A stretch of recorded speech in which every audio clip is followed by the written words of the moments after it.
Mano, eu tô simplesmente sem palavras para descrever este filme. Mas, afinal, o top 1 na Netflix de hoje merece mesmo ser assistido? Será que ele é bom mesmo? Surpreende? Bora pra nossa resenha sem spoilers. Olá, ceredinhos, ceredinhas! Tudo bom com vocês? Pra quem não me conhece, muitíssimo prazer. Eu sou a Larissa, sejam todos aqui muito bem-vindos ao canal Bila. No vídeo de hoje eu vim fazer a minha crítica sem spoilers do filme O Diabo de Cada Dia, que é o filme que está em grande destaque, ao qual eu estava bastante curiosa para conhecer. Eu tinha começado a assistir ele no dia anterior, porém eu estava fazendo outra coisa na hora, eu não estava conseguindo dar total atenção e eu falei, cara, eu preciso parar tudo para entender e absorver esta obra de arte. E algo que chama bastante atenção para esse filme é o fato do elenco renovado, né? Nós temos dois grandes nomes ali que chegaram à Netflix, que é o Tom, o nosso Homem-Aranha, a nossa estrela da Marvel, e também o Robert, que é famoso ali, conhecido por protagonizar a saga Crepúsculo, e ele é também aí o próximo novo Batman. E a história, ela já vai começar com um narrador. Eu gosto bastante de filmes que tem uma narrativa, né, que vai nos colocando ali nos lugares da história, que vai explicando fatos, etc. Então isso já me agradou logo de cara. E o narrador vai explicando tudo pra gente sobre a cidade, falando algumas coisas, sobre pessoas que se conectam, talvez por acaso, talvez por destino, por Deus, enfim. Seja lá qual for o motivo, ou sejam eles todos os motivos juntos. Bom, fato é que esse mistério, ele não vai seguir uma linha do tempo certinha, sabe? A gente vai para passado, a gente volta para o presente, mas a gente não se perde na história, porque o narrador tá sempre explicando e pontuando a gente ali corretamente. E eu acho que ele é bastante inteligente e eficiente nessas colocações, né? De não se perder e de ser uma coisa diferente realmente e que me deixou bastante feliz em ver, sabe? Eu achei muito interessante a forma como eles contaram a história. Aliás, né, a história, ela vai se passar em 1957 em uma pequena cidade, uma bem pequena mesmo, que se você mora ali é porque você tem algum familiar. Porém, tem Willard, e ele não tem nenhum familiar por ali, ele é a única pessoa diferente. E nós vamos conhecer um pouco sobre ele, e de cara já nos contam um fato que é o quê? Ele construiu uma cruz ali em uma clareira atrás da sua casa. E todos os dias, 2 vezes ao dia, ele vai lá com seu filho para rezar. Ele vai conversar com Deus, ele vai fazer ali uma oração.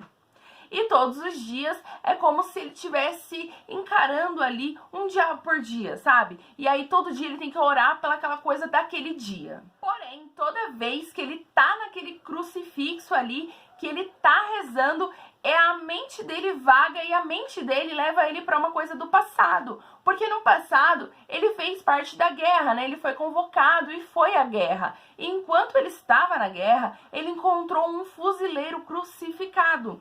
E aí aquela imagem, né? Aquela coisa ali que ele vivenciou, que foi totalmente marcante, né? Diferente, enfim, acaba vindo à cabeça dele toda vez que ele tá ali na frente da cruz. Porém, ele não deixa de fazer isso todos os dias. E por mais, né, que falar com Deus remeta a essa coisa, né, traumática do passado, e por mais que isso tenha traumatizado muito ele nunca contou isso a ninguém. E ele tenta ensinar o filho dele a ter essa comunicação diária com Deus. Aliás, ele tem uma família bastante religiosa, né? A mãe dele frequenta a igreja e é bem fervorosa. Mas enfim, nós não estamos falando de um filme religioso, muito pelo contrário. Na verdade, a gente vai entender toda a história do Willard, né? Como ele constituiu essa família dele, como ele foi parar ali naquela pequena cidadezinha, sendo que ele não tem nenhum parente por ali. Outra coisa muito importante no meio de toda essa história é que o Willard, ele tem um filho, que é o Arvin. E esse filho dele, que é o qual, né, ele ensina ali a conversar com Deus 2 vezes ao dia. Ele tem alguns traumas ali, ele vivencia algumas coisas na sua infância, das quais, a partir do momento que a gente conhece a história do pai, a gente vai entender também mais sobre a vida do próprio filho e nós vamos acompanhar toda essa trajetória.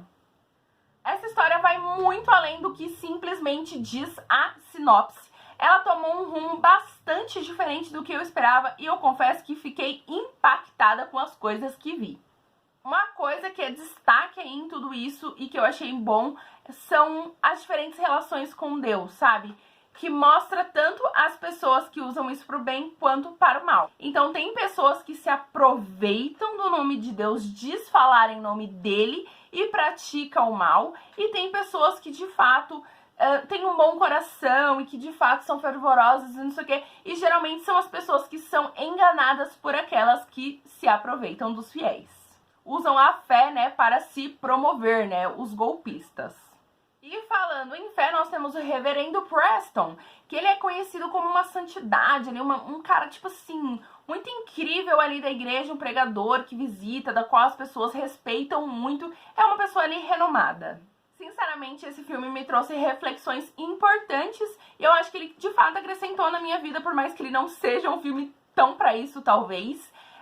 Eu achei muito bom. Porque, assim, ele mostra que, de fato, a fé ela não pode ser cega. A gente não pode ter tanta fé a ponto da gente não ser crítico, a ponto da gente não questionar. Porque não há nada de errado com isso, sabe? Eu sei que, tipo, fé é questão de certeza, mas, por exemplo, alguém que diz falar em nome de Deus, a gente fala, nossa, mas é um homem de Deus, é Deus falando para essa pessoa, meu Deus, vamos acreditar nela. Porque, como eu disse, tem os golpistas, né? Tem os aproveitadores. É meio que são pessoas que têm fé demais e outras que têm fé de menos, tipo, zero fé e abusa de outros.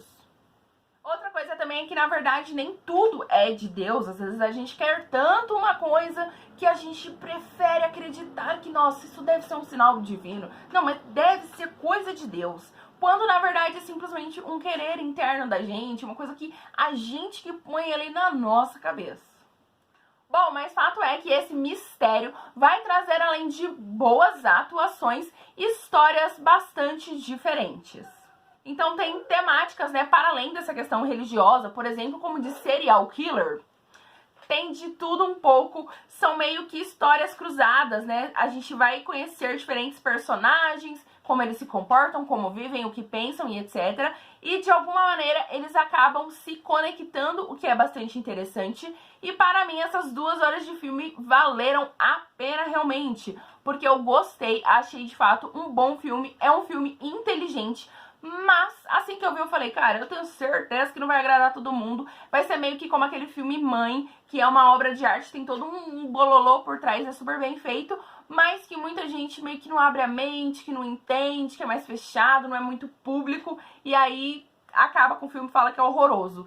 Mas, enfim, né, assista de mente aberta. Então, sim, gente, eu indico esse filme pra você assistir. Assiste, de fato, absorvendo e vendo criticamente as coisas que tem ali. Porque é bem real isso tudo que eu estou falando, a gente sabe. Como falei no início, eu estou sem palavras para definir esse filme, porque ele me despertou diferentes sensações, emoções, e eu nem anotei nada assistindo, eu simplesmente só fiquei vendo, assim, fiquei vidrada. E eu recomendo, gente, achei um ótimo filme, de verdade. Eu gostei, eu fiquei feliz com a produção, achei bom, e enfim, gente... Assistam e me contem aí o que vocês acharam, beleza? Curtam o vídeo pra me ajudar, por gentileza. Se inscrevam aqui no canal que toda semana tem vídeos novos de filmes e séries. Conheçam os outros conteúdos aqui do canal. Um super beijo, vou parar de falar porque já falei demais. Até a próxima, tchau!